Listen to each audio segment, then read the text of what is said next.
Jubilee hills ఉప ఎన్నికకి polling దగ్గర పడుతున్న కొద్దీ ప్రచారంలో స్పీడ్ పొంచాయి ప్రధాన పార్టీలు. కాంగ్రెస్, బీఆర్ఎస్, బీజేపీ ముఖ్య నేతలందరూ జూబ్లీ హిల్స్లోనే తిష్టవేసి ముమ్మర ప్రచారం చేస్తున్నారు. ఆ ప్రచారంలో నేతలు మాట్లాడిన మాటలే ఇప్పుడు ఫిర్యాదులకు కారణమవుతున్నాయి. కేటీఆర్పై ఈసీకి కాంగ్రెస్ ఫిర్యాదు చేస్తే రేవంత్ కామెంట్స్పై బీజేపీ, బీఆర్ఎస్ నుంచి కంప్లైంట్స్ వెళ్లాయి. ఇంతకీ ఆ కంప్లైంట్స్ వెనకున్న మాటలు ఏంటి? ప్రధాన పార్టీలను జూబ్లీ హిల్స్ ఉప ఎన్నిక టెన్షన్ పడుతోంది.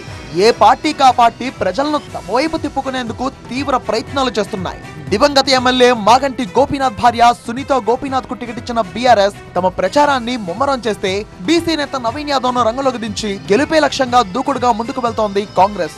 ప్రచారంలో కాంగ్రెస్ టార్గెట్ గా తీవ్ర విమర్శలు గుప్పిస్తున్నారు బీఆర్ఎస్ వర్కింగ్ ప్రెసిడెంట్ కేటీఆర్. హస్తం పార్టీ నేతలు డబ్బులిస్తే తీసుకోండి, కానీ ఓటు మాత్రం కారు గుర్తుకే వేయండి అంటూ ప్రచారంలో పదే పదే చెప్తున్నారు. కాంగ్రెస్ వాళ్ళు వస్తారు, ఇంటింటికి వచ్చి పైసలు ఇచ్చి ఓట్లు కొనే ప్రయత్నం చేస్తారు. నేను మీ అందరిని ఒకటే రిక్వెస్ట్ చేస్తున్నా, ముఖ్యంగా మా ఆడబిడ్డలు అన్నదమ్ములను రిక్వెస్ట్ చేస్తున్నా, కాంగ్రెస్ వాళ్ళు వచ్చి ఇంటింటికి వచ్చి పైసలు ఇవ్వబోతారు. మీరు కూడా ఏం చేయండి, కాంగ్రెస్ వాళ్ళు పైసలు ఇస్తే బరాబర్ తీసుకోరు, తప్పేం లేదు.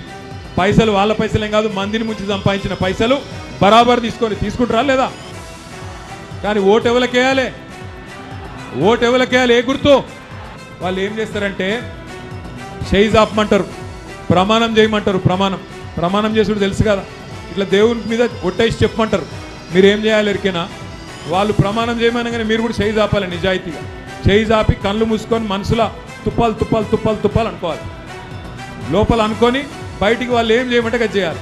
ఎస్, ఇవే డైలాగ్లను సీరియస్ గా తీసుకున్న కాంగ్రెస్ నేతలు ఈసీకి ఫిర్యాదు చేశారు. ఓ పార్టీకి వర్కింగ్ ప్రెసిడెంట్, మాజీ మంత్రి అయ్యుండి ఇలాంటి మాటలు మాట్లాడడం కరెక్ట్ కాదు, తక్షణమే చర్యలు తీసుకోండి అంటూ ఈసీకి ఫిర్యాదు చేశారు. మీరు మాపై ఫిర్యాదు చేస్తే మేము చేయలేమా అంటూ రేవంత్ ప్రచారాన్ని బయటకు తీసింది బీఆర్ఎస్.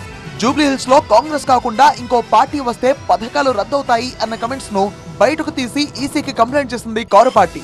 ఇవాళ బీఆర్ఎస్ కోటేస్తారంటే ఇవాళ మీ పిల్లలకు పెడుతున్న పువ్వ సన్న బియ్యం రద్దు అవుతాయి. ఇవాళ బీఆర్ఎస్ వస్తే పేదోళ్లకు 200 యూనిట్లు ఉచిత కరెంటు రద్దు అవుతుంది. ఇవాళ ఇక్కడ 25,000 మందికి ఇచ్చిన రేషన్ కార్డులు రద్దు అయిపోతాయి. ఇవాళ మా ఆడబిడ్డల ఆర్టీసీ బస్సులో ఉచిత ప్రయాణం రద్దు అయిపోతుంది. ఇవాళ మన ప్రభుత్వం ఉంది, మనం పనిచేసుకుందాం, పేదోళ్ళకి పనిచేస్తాం. బీఆర్ఎస్ తో పాటు బీజేపీ కూడా రేవంత్ కమెంట్స్ ను ఈసీ దృష్టికి తీసుకువెళ్లింది. రాష్ట్రానికి సీఎం అయి ఉండి ఓట్ల కోసం జనాలను బెదిరించడం ఏంటని ఆగ్రహం వ్యక్తం చేసింది. సో నేతల ప్రచారాలే ఫిర్యాదులకు కారణమవుతున్నాయి.